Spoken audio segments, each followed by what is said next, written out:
Hi everyone, this is Taapsee Pannu. आप आजकल मुझे रश्मि रॉकेट के नाम से शायद देख रहे होंगे, बट आज जो हम यहाँ पे इकट्ठे हुए हैं, ये रील वाली रॉकेट के लिए नहीं इकट्ठे हुए हैं, ये रियल वाली रॉकेट के लिए इकट्ठे हुए हैं। सो उनकी डेफिनेशन है, उनकी उनके लिए एक इंट्रोडक्शन शायद मैं बहुत नर्वस हूँ आज देते हुए, क्योंकि मेरे लिए जो देश को रिप्रेजेंट करते हैं किसी भी स्पोर्ट में, उनका दर्जा बहुत ऊपर होता है। तो I get really really nervous when I have to talk to them. This is like a that jittery fan kind of a moment.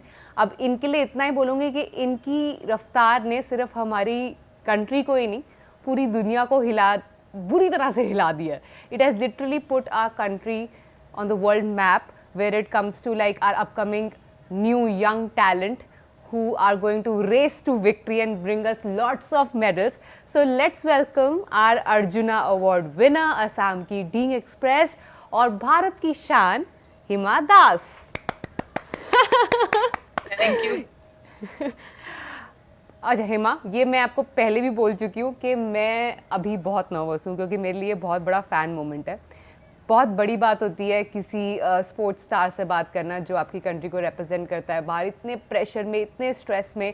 मतलब जिस टाइम मैंने आपको भागते हुए देखा था अंडर 20 चैम्पियनशिप में, it was a big fan moment. मतलब मुझे ऐसा लगा था कि एक वो रे ऑफ होप होती है ना, कि अब ये फ्यूचर जो है हमारा ट्रैक एंड फील्ड में बहुत ज़बरदस्त होने वाला है। वो बहुत बड़ी होप दिखी थी जब आपको देखा था। आप मेरी नज़रों में तब से एक्चुअली में रॉकेट आप हो तब से। तो इस वजह से ये जो अपॉर्चुनिटी है, मैं आपको पहली बात तो thank you so much for accepting to talk to me, and thank you so much for making all of us so proud. तो कहाँ से शुरू करें बताइए। आज आप पहले तो शुरू करते हैं, how you feeling, happy today? And thank you so much, आपने मुझे ऐसे बोला। और मैंने रश्मि रॉकेट का ट्रेलर देखा और मुझे बहुत अच्छा लगा। अभी कम नहीं है। मैं सबसे ज़्यादा जो कॉम्प्लीमेंट की वेट कर रही थी, या जो याद रखूंगी, वो आपका ही होगा। क्योंकि मतलब एक वो होता है ना, एक तरह से वैलिडेशन मिल जाता है कि चलो आपने अच्छी कोशिश करी।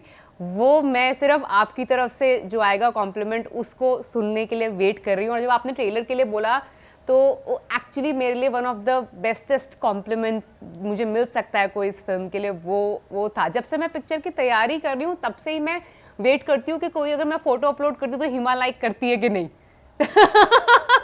तो एक्चुअली मैं वेट कर रही होती थी देखने के लिए कि हिमा को पसंद आया कि नहीं, उसने कोई कमेंट किया कि नहीं, उसने कुछ बोला कि नहीं। तो I use to look forward to it. तो आप you really sweet. I mean we have never met each other, but virtually एक सोशल मीडिया ने एटलीस्ट ये अच्छा काम तो किया है कि हमारे को कनेक्ट किया। I am very very happy about that.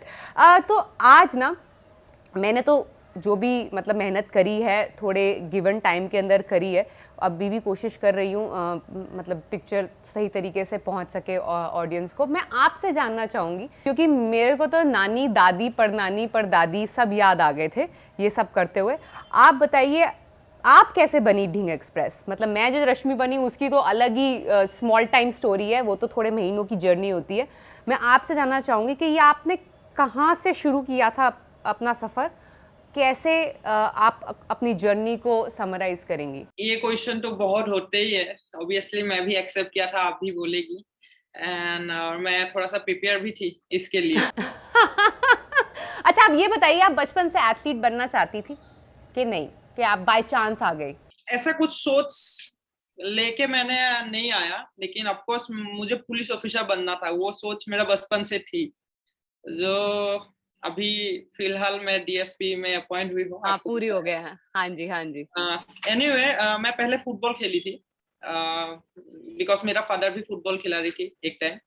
So football से मैं भाई लोगों के साथ खेलती थी। तो जैसे मैं बड़ा हो गया, तो भाई लोग भी थोड़ा सा वो करते थे कि बिकॉज इतना सारा लड़का के सामने एक लड़की आके फुटबॉल खेलती थी, तो मुझे फादर ने लेके आते थे वहाँ पे।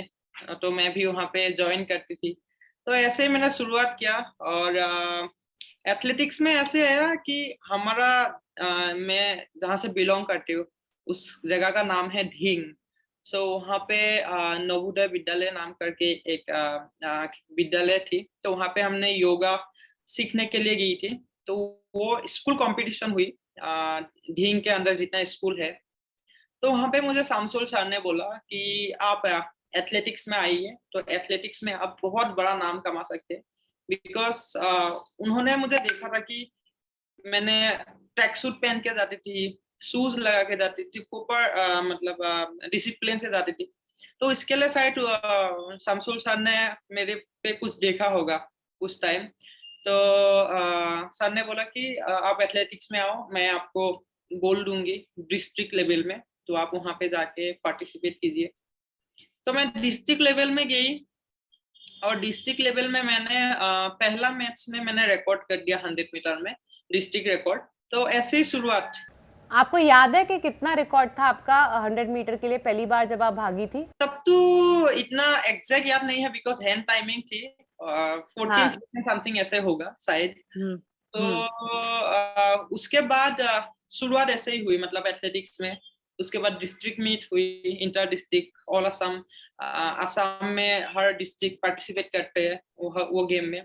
तो वहाँ पे मैंने पार्टिसिपेट की, वहाँ पे भी मैंने अच्छा परफॉर्मेंस दिया। देन असम गवर्नमेंट ने एक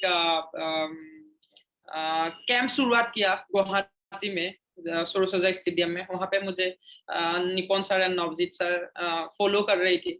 तो एक दिन ऑफर आया, बोला कि आप गुवाहाटी में आओ और हम ट्रेनिंग कराएंगे, तो आप और मतलब आपका जो टैलेंट है वो आप दिखा सकते हैं दुनिया को।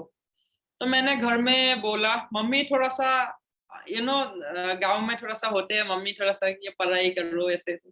बट स्टिल बाद में मम्मी को भी मैंने बताया कि मैं गुवाहाटी जाना चाहती हूँ ट्रेनिंग करने के लिए। और मैंने आई, पहला मेरा गुवाहाटी में जब ट्रेनिंग करने के लिए आई, यहाँ पे रुकी एक कमरा में। आ, उस टाइम तो बहुत याद आते वो सिचुएशन कैसे गई। देन उससे नेशनल कंपटीशन में मैंने पार्टिसिपेट की। नेशनल कंपटीशन में अच्छा परफॉर्मेंस देके मेरा जो मैं आज पहन रही हूँ जर्सी, तो इंडिया जर्सी पहनने का बहुत मन थी। तो पहला जूनियर यूथ चैंपियनशिप का मैंने बैंकॉक खेलने गई।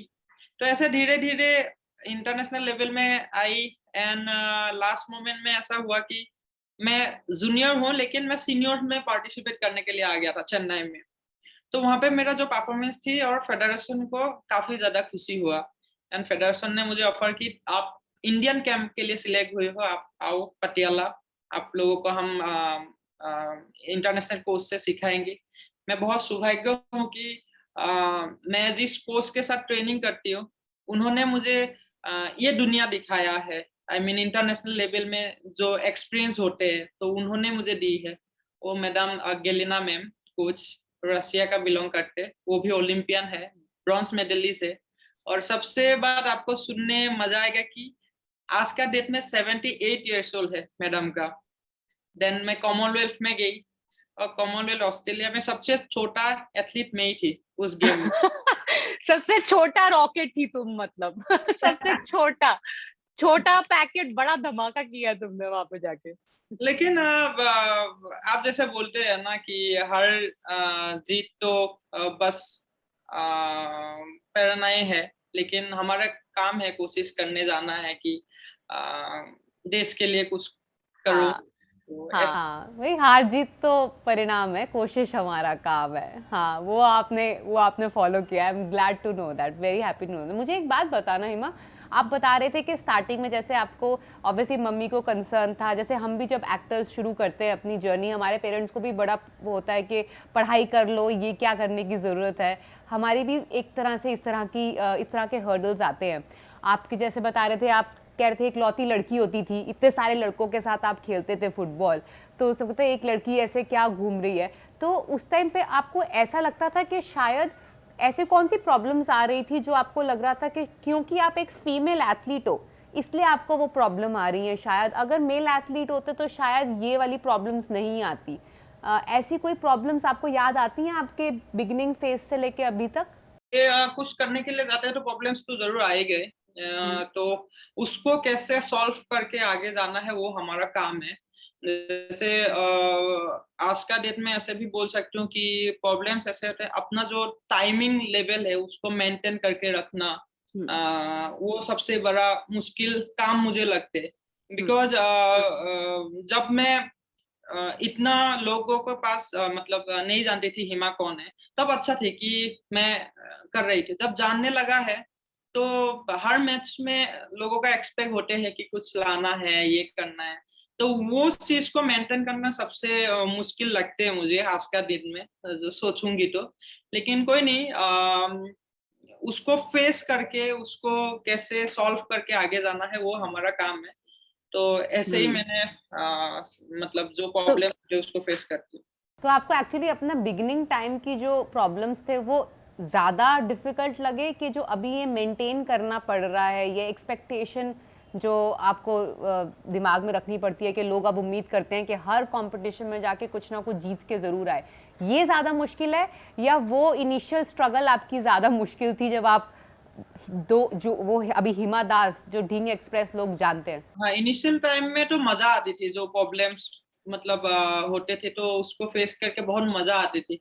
लेकिन आज का डेट में कुछ प्रॉब्लम्स आए तो उसको मेंटेन करना बहुत ही मुश्किल होता है। तो आज का डेट में मुझे आपने जो क्वेश्चन पूछा वो मुझे ज्यादा मुश्किल लगते हैं।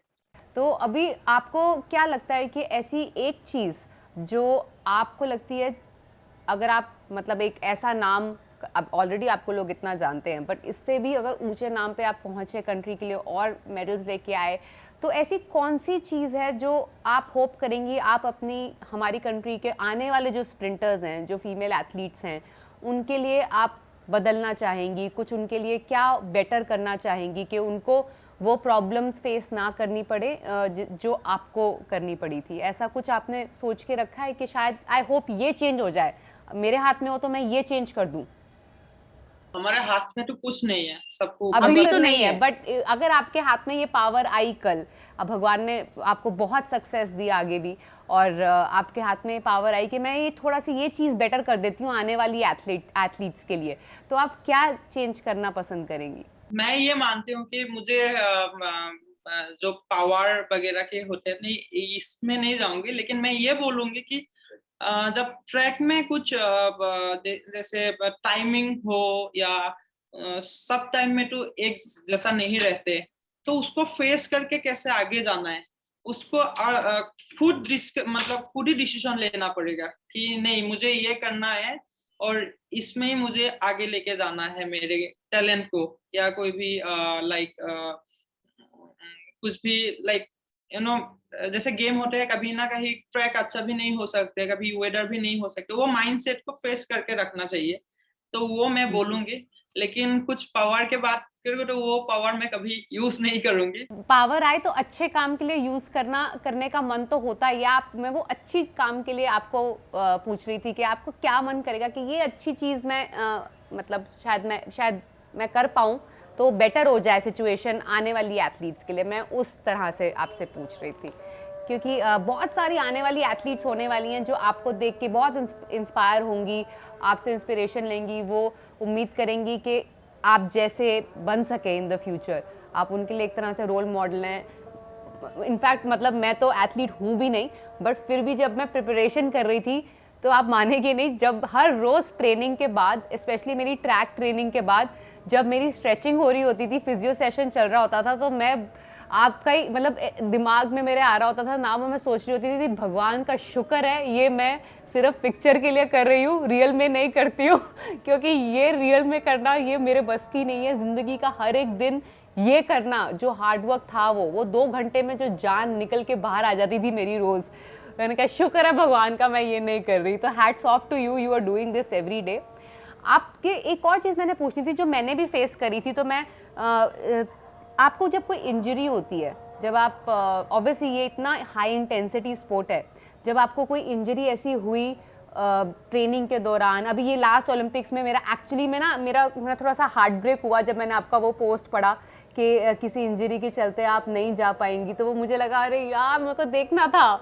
तो मैंने कहा बट कोई नहीं, बहुत सारी आगे ऐसे टूर्नामेंट्स हैं जिसमें आपके लिए चेयर करेंगे। तो ऐसा कोई इंजरी वाला मोमेंट जिस टाइम आपको लगा कि बहुत मुश्किल है, शायद ना हो पाए, बट आपने कुछ भी करके हिम्मत जुटा के किसी तरीके से वो रिकवर किया और आगे बढ़ी। ऐसा कोई मोमेंट याद है आपको? आज से 1-2 साल पहले भी मेरे को एशियन गेम्स के बाद मुझे बैक पेन हुई थी, तो उसके बाद मैंने वो बैक पेन को बहुत मतलब क्या रख के उसको अच्छा किया। उसके बाद मैंने रशियन टूर्नामेंट खेला काफी ज्यादा, तो वहाँ पे मैंने 19 डेज में 5 गोल्ड मेडलिस्ट हुई थी। वो दिन मुझे काफी याद है।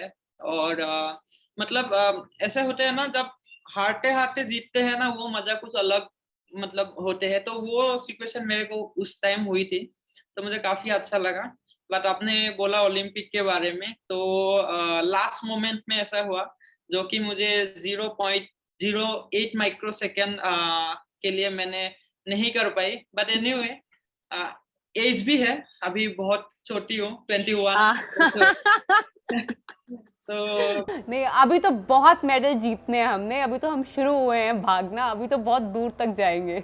मेरा भी एक क्वेश्चन थी आपके लिए। आपको बहुत ज्यादा ऑफर आते हैं, मतलब लाइक एक्टर करने के लिए, मतलब वहाँ पे मूवीज के लिए करने के लिए, आपने रश्मि रॉकेट को क्यों चुना? मतलब ऐसा क्या आपको अच्छा लगा कि मैं ये मूवी करूँ? पता नहीं, ये बात शायद पता नहीं आपको पता ना हो, मैं ना बचपन से जो पहला स्पोर्ट था जो मैंने खेलना शुरू किया स्कूल के अंदर, वो था ये ट्रैक एंड फील्ड स्पोर्ट। जो मैं रेस करती थी स्कूल में भी, स्प्रिंट करती थी 100 मीटर, 200 मीटर, 400 मीटर। तो यही सबसे पहले मैंने करना शुरू किया था और मैंने बहुत सारे इनाम जीते थे स्कूल टाइम में।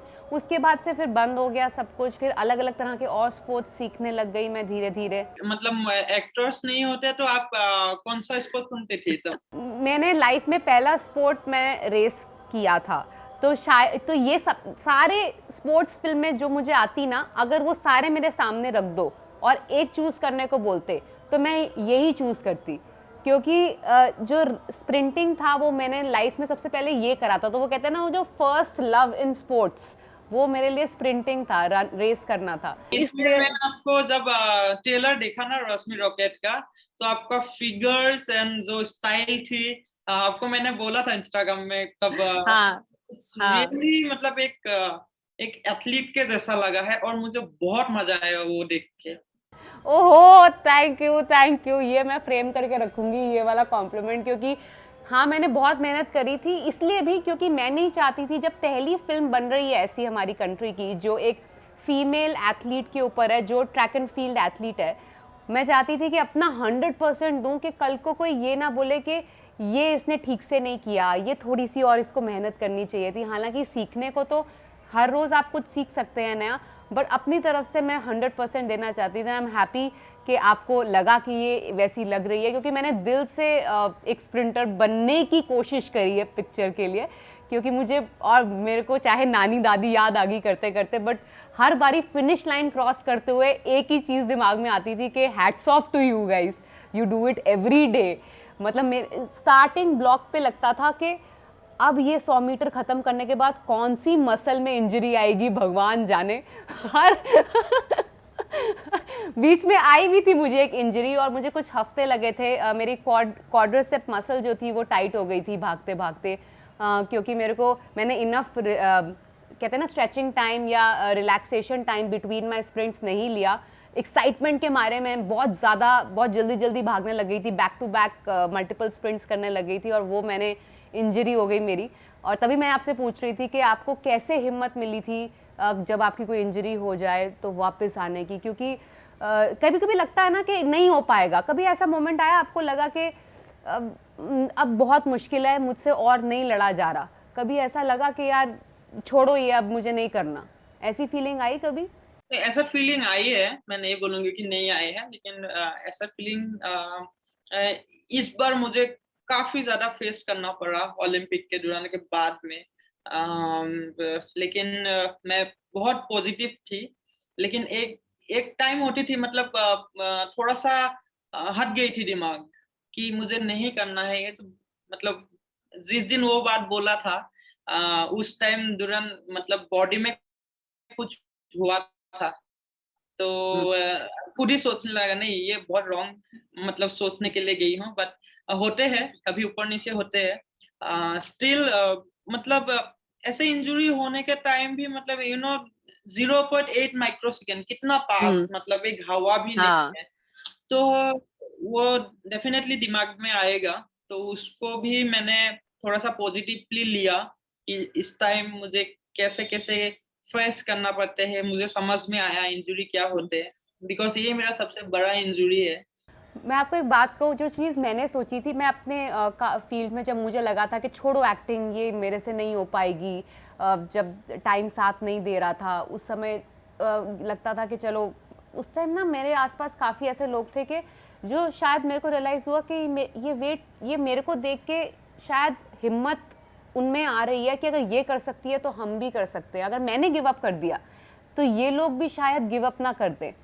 तो आपको, अगर मैं एक बात कहना चाहती हूँ कि मैं चाहे आप एथलीट तो नहीं बन सकती, नहीं बन पाऊंगी, बट आपको चेयर कर रहे हैं हम लोग, और हम सीरियसली दिल से चाहते हैं कि आप वापस ट्रैक पे उससे भी ज़्यादा रफ्तार से भागें, क्योंकि हमें पूरी उम्मीद है कि आप हमारा और नाम रोशन करेंगी। तो कभी आपको ऐसा लगे कि अभी मेरी इंजरी इतनी ज़्यादा है, पता नहीं मुझसे हो पाए, पता नहीं मेरे को करना चाहिए या नहीं, तो हम जैसों का एक बार ही सोच लेना, क्योंकि हम हमेशा खड़े हैं आपके लिए चेयर करने के लिए, बिकॉज हम चाहते हैं देखना कि आप और बड़े मुकाम पे पहुंचो और ज़्यादा मेडल लेके आओ। आप एक इंस्पिरेशन हो बहुत सारे लोगों के लिए, तो आप गिव अप नहीं करना, हम आपके पीछे खड़े हैं। वीक में मैंने कैंप ज्वाइन करने वाला हूँ, और ये कैंप के बाद 2022 में 3 मेजर गेम आ रहे हैं, मतलब 2 महीनों में 3 game, world championship, Commonwealth game and Asian games.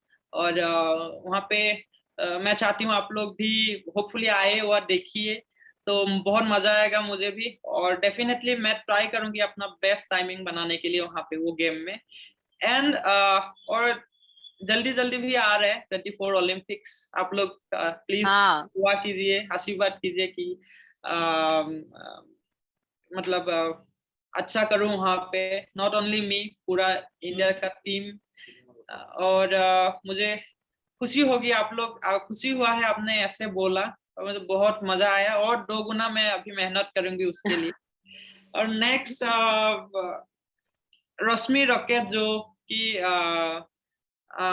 अभी मेरे जैसे हो या इंडिया में काफी ज्यादा एथलीट के ऊपर बनाया है, कहानी के ऊपर बनाया है, मैं चाहती हूँ पूरा देशवासियों को आप लोग कभी मिस मत कीजिए। 15 अक्टूबर को ओनली ऑन Z5 में। सो सब लोग कभी मिस मत कीजिए, बिकॉज ट्रेलर भी इतना मस्त बनाया है, पिक्चर तो अभी बाकी है। तो मैं भी वेट कर रही हूँ देखने के लिए, तो सब लोग देखिए। आपके रिस्पांस की मैं वेट कर रही हूँ सबसे पहले, ठीक है? तो वो मैं बिल्कुल एकदम वेट करूंगी कि हिमा कब देखेगी, कब रिस्पॉन्ड करेगी। और बाकी लोग जो भी हमारे को अभी सुन रहे हैं, हमारी सुपरस्टार ने बोल दिया है, तो प्लीज़ इनकी बात मानिए। दशहरा पे इस साल जो रावण है वो रश्मि चलाएगी, और इस साल पहली बार हम देखने वाले हैं एक फीमेल एथलीट की कहानी हमारी कंट्री में ऑन ट्रैक। तो I hope I make you proud, Hima. You feel happy seeing a female athlete story on big screen. और बाकी आप तो हमें प्राउड करते ही हो, तो we'll keep cheering for you.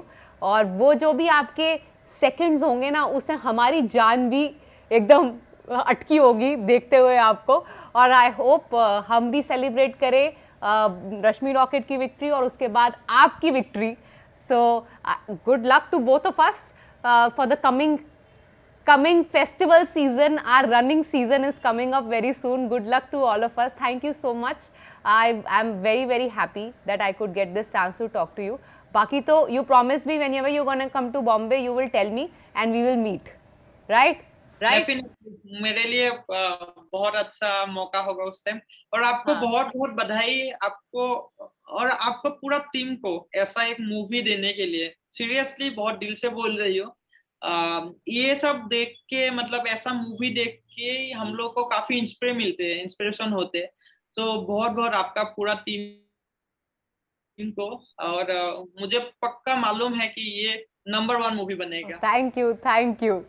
Thank you so much हिमा। मिलते हैं हम नेक्स्ट बॉम्बे में, बट मैं आपके साथ भागूंगी नहीं, ठीक है? मैं ये गलती नहीं करूंगी। मैं दूर से पीछे खड़े होकर ताली बजाऊंगी आपके लिए। Thank you so much for joining us, thank you so much हमसे बात करने के लिए और मेरे को ये मजेदार मेमोरी देने के लिए जो मैं अपनी जिंदगी भर याद रखूंगी। Thank you so much, thank you. हार जीत तो परिणाम है, कोशिश हमारा काम है। सारे मेडल मैंने इस कंट्री के लिए जीते हैं, जस्टिस भी मुझे यही चाहिए।